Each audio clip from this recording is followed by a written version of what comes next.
I saw this as really something ba nga pag makuhitan na bitaw ta sa kalami sa sala nga gitalikdan nato, naara gyud ay sa ato kung barugan nato nganing talikod na gyud ta.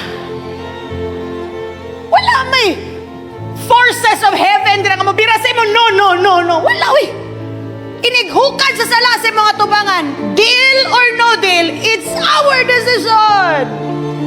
It's always our decision. And that, makita na ko ba? Ingani ko mag-imagine kung naisala ihukad sa mga tubangan niya, mag-decide ko kung paakon pa ba na ako dili. It's just like na si Lord, bitaw naghulat si Lord ba? Pilion ang ta ko nimo nak. Kadi man si Lord mamugos. Kisa do diri gipugos. Gipugos ka? Gipugos ka nga, higugmaon si Lord, gipugos ka nga, dawato ng kamaayon ni Lord, wala man. It's all our free will. Amen?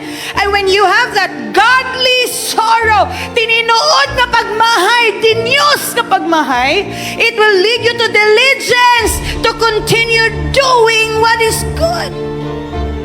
Kaya kung hilak-hilak na kay nasakpan manggod, di yun na makasugakod. When you allow sin into your life, you violate the core of righteousness. Wala ba ka nga sa kinailaw man ni mo na ikamatarong diya? Pero kung sigihan mo pasulod ang sala, matabunan na. Matabunan na. Murason naman ta. Ang imuha na, makasabot bitaw si Lord. Makalusot ra lagi ni. Kaya rin iwati-watihan ni. Nga man, natabunan naman ang kamatarong. Pero, samtang buhi, tingnan mong katapad, pwede pa mabawi. Ayaw sig-settle anang rason na to. Nga di naman guna ko ni kaya putlon, bay.